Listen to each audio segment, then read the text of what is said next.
जय श्री कृष्ण दोस्तों, बीएसरा फैमिली में आपका स्वागत है। दोस्तों माघ के महीने में पड़ने वाली अमावस्या का बहुत अधिक महत्व माना जाता है। इसे मौनी अमावस्या या माघी अमावस्या के नाम से जाना जाता है। इस दिन किया गया कोई भी उपाय निष्फल नहीं जाता है। इस दिन स्नान दान का बहुत अधिक महत्व बताया गया है, तो इस दिन ये उपाय अवश्य करें। साथ ही देखिए, जब भी हमारे घर परिवार में संतान का आगमन नहीं होता या पुत्र की प्राप्ति नहीं हो पाती है, तो इसकी एक वजह पितरदोष भी माना जाता है।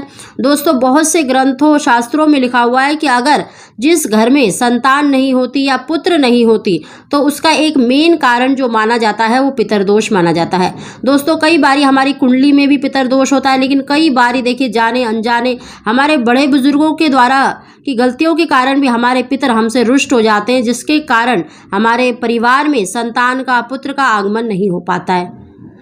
और अमावस्या का दिन देखिए पितरों को प्रसन्न करने का दिन माना जाता है। कहा जाता है कि इस दिन अमावस्या के दिन अगर हम अपने पितरों का तर्पण करते हैं, अपने पितरों को प्रसन्न करते हैं, तो शीघ्र ही हमारे घर में संतान का आगमन होता है।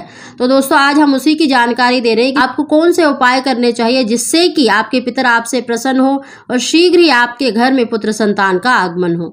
दोस्तों, उसकी जानकारी देने से पहले अगर अभी तक आपने बीएसरा फैमिली चैनल को सब्सक्राइब नहीं किया तो सब्सक्राइब अवश्य ही कर लें। बगल में बेल आइकन को दबा दें, जिससे मेरी आने वाली सभी वीडियो का नोटिफिकेशन सबसे पहले आप तक पहुंच सके। मौनी अमावस्या का बहुत अधिक महत्व माना जाता है। दोस्तों, कहते हैं कि पितर इस दिन आस लगाते हैं कि हमारे जो संतान है, हमारे जो पुत्र है, वो हमारा तर्पण करेगा और हमें मोक्ष की प्राप्ति होगी। दोस्तों, अगर इस दिन पितरों का तर्पण ना किया जाए तो हमारे पितर हमसे रुष्ट हो जाते हैं, हमसे नाराज हो जाते हैं, जिसके कारण हमें जीवन में बहुत सी परेशानियों का सामना करना पड़ता है। उसमें से एक परेशानी है संतान का ना होना या पुत्र का ना होना। इसीलिए दोस्तों, अमावस्या के दिन सबसे पहले तो देखिए ब्रह्म मुहूर्त में जगें। सुबह स्नान करने के बाद सबसे पहले आपको सूर्य देवता को अर्घ अवश्य देना चाहिए और सूर्य देवता को जल देने वाले लोटे में थोड़ा सा शुद्ध जल और थोड़े से काले तिल और गुड़ और लाल रोली अवश्य डालनी चाहिए। ओम सूर्य देवाय नमः कहते हुए सूर्य देवता को अर्घ दें। अपनी ही जगह पर 1 या 7 परिक्रमा अवश्य लगानी चाहिए और उसके बाद देखिए अपने पितरों का तर्पण भी अवश्य करना चाहिए। पीपल पर भी आपको मीठी लस्सी यानी थोड़ा सा कच्चा दूध और मीठा डालकर और थोड़े से काले तिल डालकर पीपल पर भी कच्चा दूध अवश्य अर्पित करना चाहिए। ओम पितृभ्यो तर्पयामि कहते हुए पीपल पर जल अवश्य चढ़ाएं और 7 परिक्रमा अवश्य लगानी चाहिए। इस तरह से अपने पितरों का तर्पण करें। और इस दिन देखिए, जो भी आप सबसे पहले भोजन बनाते हैं अपने पितरों के लिए अवश्य निकालना चाहिए। अगर आप भोजन नहीं निकाल सकते तो आप सूखा सामान, सफ़ेद चीनी या फिर दूध का आप किसी भी मंदिर में अपने पितरों के नाम से दान कर सकते हैं। दोस्तों, इस दिन पितरों का तर्पण अवश्य करना चाहिए और पितरों के नाम से कुछ कुछ अवश्य निकालना चाहिए। इस तरह से अपने पितरों का तर्पण करें। मौनी अमावस्या देखिए, भगवान शंकर का पूजन भी अवश्य करना चाहिए और भगवान शंकर के साथ शिव परिवार का पूजन भी अवश्य करना चाहिए। दोस्तों, इस दिन शिवलिंग पर आप पंचामृत से या फिर शुद्ध जल में थोड़ा सा गंगा जल डालकर और थोड़े से काले तिल डालकर ओम नमः शिवाय कहते हुए शिवलिंग पर जल अवश्य चढ़ाएं। और साथ ही देखिए, भगवान शंकर की पूजन सामग्री में आपको अक्षत अवश्य शामिल करने चाहिए, चंदन लगाने चाहिए। अगर बेल पत्र हो तो बेल पत्र भी अवश्य अर्पित करने चाहिए। साथ ही दोस्तों, इस दिन आपको देखिए अगर सफ़ेद रंग का कनेर का फूल या फिर आपको मदार या आंकड़े का, जिसे आंकड़ा भी कहते हैं, का फूल मिल जाए तो अवश्य चढ़ाना चाहिए, क्योंकि इससे संतान प्राप्ति में आ रही रुकावटें दूर होती हैं और शीघ्र ही आपको संतान की प्राप्ति होती है। साथ ही दोस्तों, इस दिन आप 1 मुट्ठी गेहूं अर्पित कर सकते हैं या फिर आप देखिए गेहूं के आटे की 108 गोलियां बनाकर ओम नमः शिवाय कहते हुए शिवलिंग पर चढ़ाते हैं और उसके बाद आप पीपल के पेड़ के नीचे रख दें या फिर आप चींटियों को डाल दें। इससे दोस्तों आपकी कुंडली के जितने भी ग्रह दोष होते हैं वो भी दूर होते हैं और हमारे पितर भी प्रसन्न होते हैं।